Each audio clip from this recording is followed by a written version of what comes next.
Arkadaşlar hepinize selamlar. Bildiğiniz gibi bu kanalı yeni açtık ve desteklerinizi bekliyoruz. Lütfen videolarımızı beğenmeyi ve abone olmayı unutmayınız. Şimdiden iyi seyirler.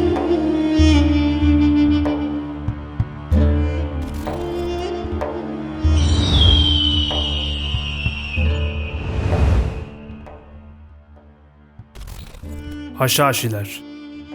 Ortaçağ İslam dünyasında faaliyet gösteren bir İsmaili Şii İslam tarikatının üyeleridir. Bu tarikat, Nizari İsmaillik mezhebinin bir kolu olarak da bilinir. Haşhaşin adı, bu mezhebin üyelerinin liderleri Hasan Sabbah'ın öğrencilerini eğitirken, haşhaş yani afyon kullanması ile ilişkilendirilir. Ancak bu terim zamanla birçoğu için aşağılayıcı bir anlam taşımıştır. Haşhaşilerin en tanınmış lideri Hasan Sabbah'tır. Hasan Sabbah 11. yüzyılda İsmailiye mezhebinin bir lideri olarak ortaya çıkmış ve Alamut Kalesi'ni ele geçirerek bu bölgede bir devlet kurmuştur. Haşhaşinler, Alamut Kalesi'ni merkez olarak kullanarak siyasi ve dini hedeflere yönelik suikastlar düzenlemişlerdir. Bu suikastler genellikle örgütün lideri Hasan Sabbah veya onun halefleri tarafından emredilirdi.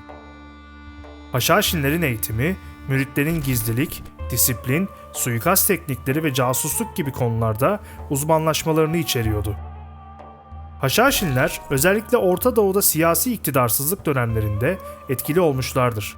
Ancak Haşhaşilerin faaliyetleri ve suikastleri zamanla azalmış bir tarikat ve ortadan kaybolmuştur.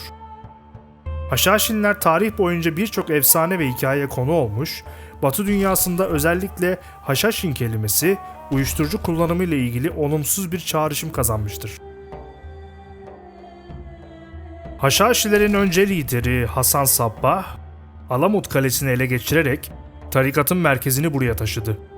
Alamut, Haşhaşilerin stratejik bir üssü haline geldi ve bu kale sadece savunma amaçlı değil, aynı zamanda eğitim ve öğretim amacıyla da kullanıldı. Hasan Sabbah'ın liderliğinde Haşhaşiler, özel bir disiplin altında yetişen sadık bir müritler topluluğuna dönüştü. Haşhaşiler, İsmaillik mezhebinin öğretilerine dayanırdı.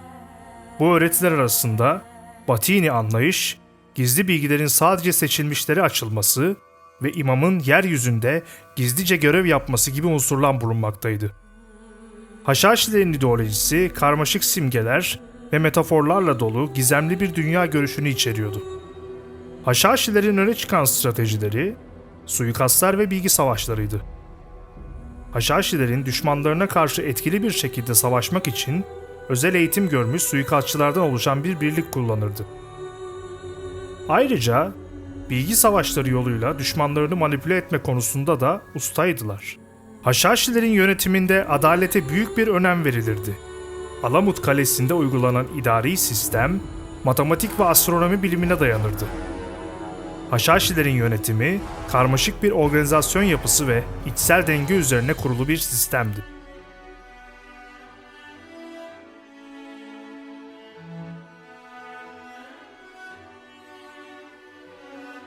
Haşhaşiler, Hasan Sabbah liderliğindeki tüm emirlere uymak zorundaydı.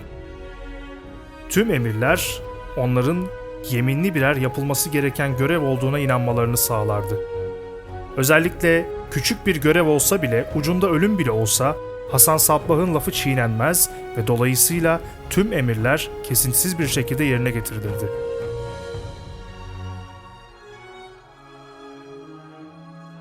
Rivayete göre Hasan Sabbah müritlerine cennet vaat ettiğinde cenneti tasvir eden bazı cümleler kurmuştu. Bu tasvirlerin içerisinde sınırsız meyve bahçeleri, güzelliklerle dolu yeşil alanlar, sınırsız zevk, şarap çeşmeleri gibi birçok örnek verilebilir.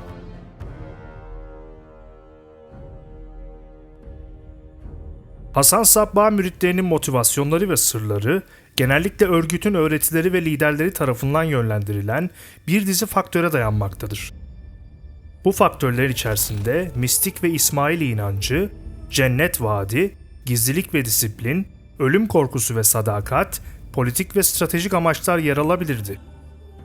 Sonuç olarak Haşhaşilerin motivasyonları ve sırları, dini inançlar ve cennet vaadi, gizlilik ve disiplin, sadakat ve politik stratejiler gibi bir dizi faktöre dayandı. Hasan Sabbah, Haşhaşilerin genellikle politik ve stratejik amaçlar doğrultusunda kullanmıştır. Örgüt, liderinin emirleri doğrultusunda düşmanlarını zayıflatmak ve etkili bir şekilde kontrol etmek için kullanılırdı. Bu nedenle müritler liderlerin hedeflerine ulaşmalarına yardımcı olma amacıyla motive edilebilirdi. Hasan Sabbah, müritlerine ölüm korkusunu ve sadakati vurgulayarak, onları motive ederek, müritlere liderlerinin emirlerine sadık kalmalarının ölüm sonrası ödüllerle ödüllendirileceği öğretildi. Ayrıca örgütün düşmanlarına karşı yapılan suikast görevlerini başarıyla tamamlayan müritlerin onurlandırılacağı da düşünülüyordu. Haşhaşilerin mirası tarihsel bir önem taşır ve popüler kültürde hala büyük bir ilgi uyandırır. Buna örnek olarak meşhur bilgisayar oyunu Assassin's Creed'e örnek verebiliriz. Tarikatın hikayeleri romanlarda, filmlerde ve diğer medya biçimlerinde birçok kez işlenmiştir. Bu da Haşhaşilerin efsanevi bir varlığına dönüşmüştür. Haşhaşiler, Orta Çağ'da bir dizi etkileyici ve çoğunlukla suikast gibi bilinen eylemlere imza atmış bir tarikattı. İşte Haşhaşilerin bilinen bazı eylemlerinden Nizamülk suikastı ve Kongret of Montfort suikastidir. Nizamülk suikastında Haşhaşiler Büyük Selçuklu İmparatorluğu'nun veziri Nizamülk'ü öldürmüştür. Bu suikast, Haşhaşilerin ilk dikkat çekici eylemlerinden biriydi ve tarikatın etkili bir şekilde düşmanlarına karşı savaşabileceğini gösterdi. Kongret of Montfort suikastinde ise Haşhaşiler 3. Haçlı Seferi sırasında Kudüs kralı olması planlanan Konrad of Montfort'u öldürmüştür.